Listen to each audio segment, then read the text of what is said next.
Listen closely, because this is not for the version of you that wants comfort. This is for the version of you that is tired of being almost ready, almost serious, almost transformed. There comes a moment when excuses stop sounding harmless and start sounding expensive. Every delay costs you something. Every weak choice leaves a mark. Every time you say tomorrow, your future hears the word never. And that is why some people will never understand the power of discipline.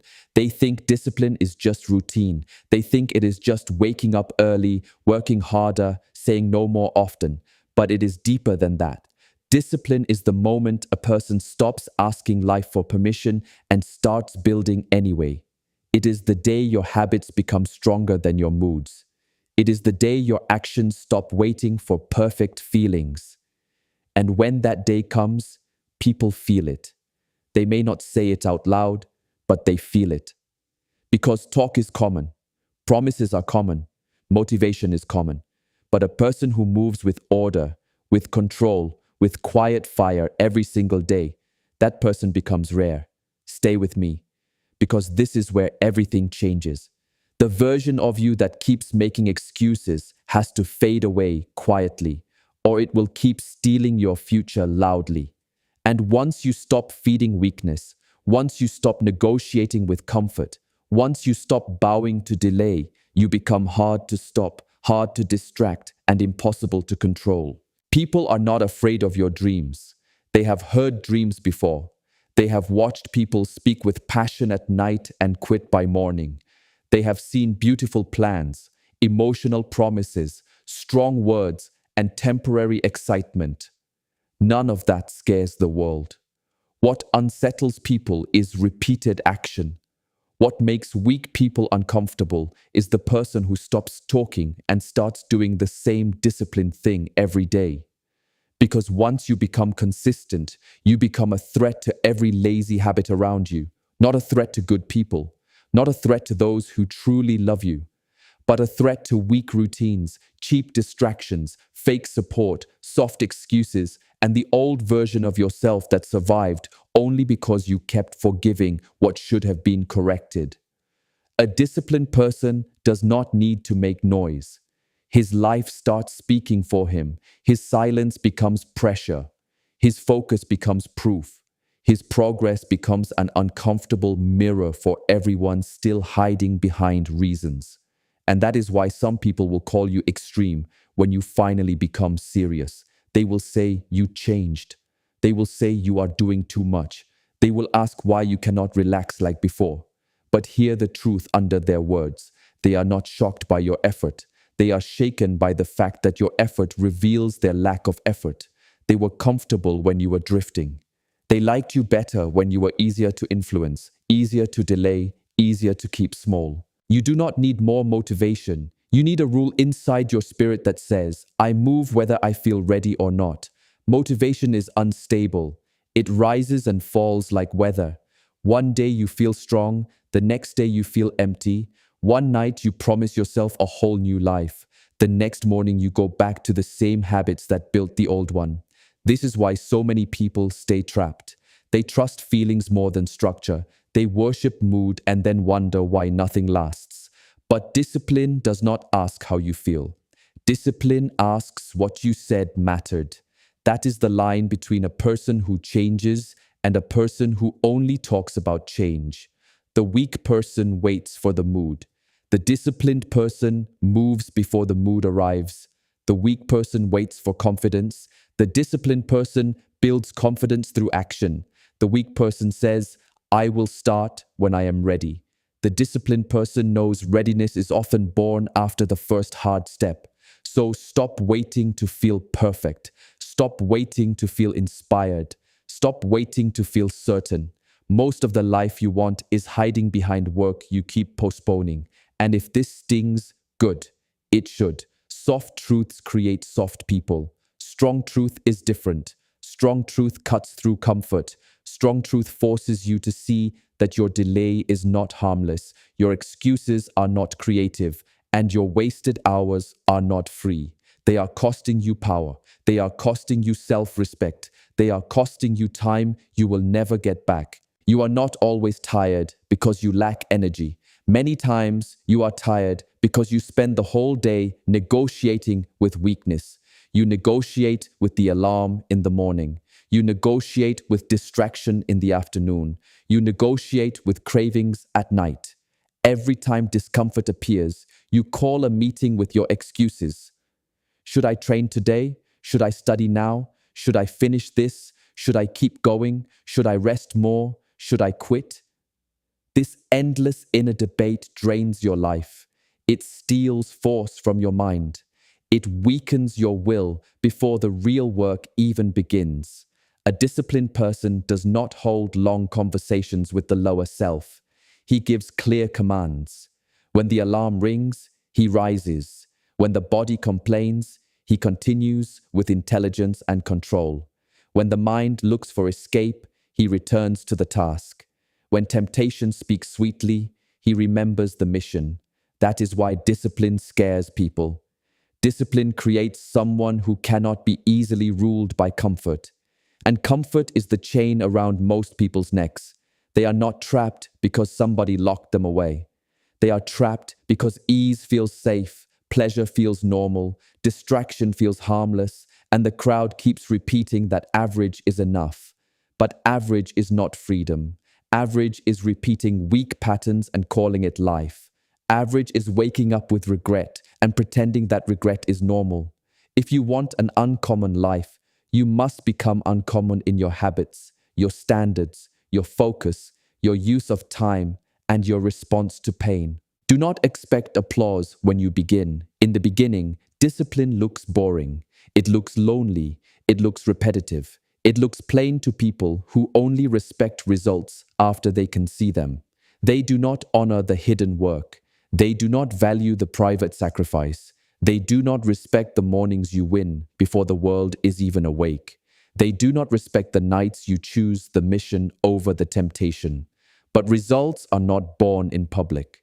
Results are born in silence. The body is built in silence. The mind is sharpened in silence. Skill is carved in silence. Character is tested in silence. The future is shaped in silence. So if you still need everyone to notice your effort, your discipline is still young. Train in the dark, work in the quiet, build when nobody claps, continue when nobody checks on you. Keep going when there is no reward in sight except the person you are becoming. This part matters, so stay here with me. The strongest people are not addicted to excitement. They are addicted to standards. And your life often falls below your dreams because your standards are still lower than your desires. You want strength, but your routines are soft. You want respect, but you do not respect your own word. You want peace, but you keep feeding chaos. You want confidence, but you keep proving to yourself that your promises can be broken. That is the wound many people ignore. Every broken promise to yourself makes your spirit trust you less. When you tell yourself that you will wake early and you do not, something inside you notices. When you say you will stop wasting time and return to the same distractions, something inside you shrinks. When you say you want discipline and fold at the first sign of discomfort, your soul records it. Self-respect is not built by thinking highly of yourself. Self-respect is built by doing what you said you would do after the excitement disappears. That is why discipline is deeper than productivity. It is not only about work. It is not only about money. It is not only about physical strength. Discipline is the art of becoming a person your own soul can trust. Ask yourself honestly, can your soul trust you? Do not answer with words. Answer with your mornings. Answer with your nights. Answer with what you do when no one is there to praise you or correct you. That is the real you, not the image, not the speech, not the version you show the world. The real you is the person who appears when there is no audience. If that person is weak, stop decorating weakness with big language. Train it, correct it, strengthen it. Too many people love speeches that make them feel powerful, but they avoid habits that demand power. They want the identity of a warrior with the lifestyle of a distracted child. They want the reward of restraint without the pain of restraint. It does not work like that. The path cannot be fooled. The path sees when you cut corners. The path sees when you pretend. The path sees when you choose pleasure over purpose and then act shocked when life gives you nothing back. Life does not reward intention. Life rewards execution. A seed does not become a tree because it dreams of height. It becomes a tree because it stays rooted, survives darkness, breaks through pressure, and keeps growing without applause. Be like that. Root yourself so deeply in discipline that the weather of emotion no longer decides your direction. If you feel motivated, work. If you feel tired, work with care. If you feel afraid, move through the fear. If you feel ignored, keep building without needing approval. If you feel criticized, let the work answer. Too many people speak because they are hiding from action. They explain their plans, explain their struggle, explain why the time is not right, explain why they are delayed, explain why they will begin soon. They talk so much that talking starts to feel like progress. It is not. Stop announcing, start becoming. When you become disciplined, your whole life changes its sound. It becomes quieter on the outside and stronger on the inside.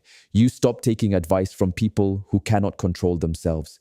You stop sharing your vision with people who only understand entertainment. You stop begging for support from people who are secretly comforted by your weakness. You start moving differently. You eat differently, you rest differently, you train differently, you choose friends differently, you guard your attention differently, and yes, that difference will bother some people. Let it. If your growth does not disturb your old environment, maybe you have not grown enough yet. A new life will always threaten old arrangements. When you become serious, you become unavailable for nonsense. You no longer laugh at the same distractions. You no longer spend hours in the same empty conversations. You no longer waste your strength explaining yourself to people who still wake up unchanged. Your absence becomes noticeable. First they laugh, then they question you, then they watch quietly, then they ask how you did it. But by then, you are no longer the person they mocked. This is the quiet revenge of discipline, and even that word revenge is too small. It is not about hurting anyone. It is not about proving a point. It is about becoming so steady that doubt begins to look foolish. Do not chase revenge. Become undeniable. Revenge ties you to the people who underestimated you. Discipline cuts the rope. Revenge says, I want them to feel pain. Discipline says, I will rise so high that their opinion loses all weight. Revenge is loud. Discipline is silent. Revenge burns outward. Discipline burns inward and becomes light. Choose discipline and understand this clearly. Discipline is not punishment. Discipline is protection. It protects your future from your impulses. It protects your mission from your laziness. It protects your peace from your unstable emotions. It protects your body from your cravings. It protects your mind from the poison of constant distraction. That is why real discipline is a form of self-love with a spine. Without discipline, self-love becomes soft indulgence. Then people call self-destruction kindness. They comfort themselves into weakness. They soothe themselves into delay. They protect every feeling except the future they claim to want. Inside you, there are two selves fighting for control. One wants comfort now. One wants freedom later. One wants more sleep. One wants more strength. One wants cheap pleasure. One wants deep peace. One wants approval. One wants respect. One wants escape. One knows pain is part of the doorway. Every choice feeds one of them. So do not act as if your small choices are small. The wasted hour is not small. The skipped workout is not small. The broken promise is not small. The endless scrolling is not small. The repeated habit that drains your focus is not small. These are votes. Every action is a vote for the person you are becoming. And no one suddenly becomes weak in a single moment. Weakness is trained through repetition. Delay it enough times and delay becomes identity. Complain often enough and complaint becomes character. Choose comfort enough times, and comfort becomes your cage. Then one day you look in the mirror and wonder where your power went. It was not stolen, it was surrendered, one soft choice at a time. But the opposite is true too. Strength is built one decision at a time. Wake up once when you do not want to.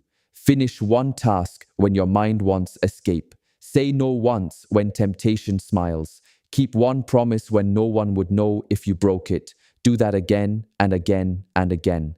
Then something powerful happens. You begin to believe yourself.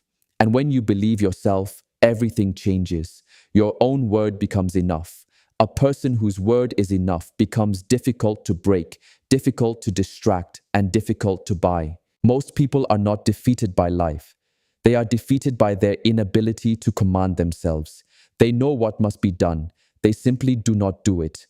They know what must stop. They simply return to it. They know the path, but they keep choosing the easier road. Knowledge alone is not power.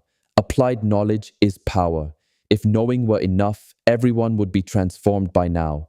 Everyone knows they should protect their time. Everyone knows they should train the body, sharpen the mind, control their attention, and stop feeding habits that make them smaller. But knowing without action is just decoration for the ego. Do not decorate weakness with information. Live the lesson. And as you do, become selective. Not everyone can come with you into a disciplined life. Some people are not evil, but they are heavy. Their habits are heavy. Their talk is heavy. Their complaints are heavy. Their confusion is heavy. Their love for wasting time is heavy. If you keep sitting with people who worship distraction, do not be surprised when your focus begins to rot. Environment is invisible food. What you watch feeds you. What you listen to feeds you. Who you spend time with feeds you. The rooms you stay in feed you. The conversations you entertain feed you. If your mind is fed with noise all day, do not expect clarity at night. Guard your inputs like a serious person. A disciplined person does not only control what he does, he also controls what he allows near him. He knows one careless relationship can drain ambition. One careless habit can ruin years of growth. One comfortable group can normalize failure. So become harder to access, not arrogant, just clear. You do not have to give everyone your time. You do not have to give every emotion your attention. You do not have to give every invitation your presence. You do not have to give every desire control over your body. You do not have to give every thought a place to live in your head. That is discipline. It is the ability to choose what serves the mission and reject what only serves the mood. Your mood is not your master. Your mission must become stronger than your moment. And if you do not have a mission, then everything will distract you. If you do not know where you are going, every pleasure becomes persuasive. Every voice becomes powerful. Every obstacle becomes a reason to stop. Direction gives discipline a place to stand. So ask yourself with honesty, what are you building? Do not answer with a soft sentence like, I just want to be better. Better is too vague. Better does not drag you out of bed when the morning is cold. Better does not stop your hand when distraction is one touch away. Better does not give you enough strength to endure boredom, loneliness, or slow progress. You need a reason with teeth, a reason that bites through laziness, a reason that survives temptation, a reason that makes excuses sound small and embarrassing. Without a strong reason, discipline feels like torture. With a strong reason, discipline becomes devotion. That is the shift. Outsiders see sacrifice. You begin to see protection. Outsiders see repetition. You begin to see mastery. Outsiders see restriction. You begin to see freedom being built one choice at a time. Mastery looks boring to people who are addicted to novelty. They always want a new trick, a new secret, a new method, a new burst of motivation. But the truth is usually simple. Do the necessary thing again and again with full attention. Wake up, practice, train, study, build, reflect, correct, repeat. That is it. People resist this because it removes fantasy. They want change to feel magical. They want progress without pain. They want a method that lets them become sharp without ever being struck. Impossible. Fire does not ask metal if the heat feels fair. Pressure does not ask the blade if it feels ready. Pressure shapes the edge. Pain is part of refinement. Every disciplined person makes a private agreement with discomfort. He stops seeing discomfort as a signal to quit and starts seeing it as a sign that the old self is being challenged. When the body says this is hard, he says good.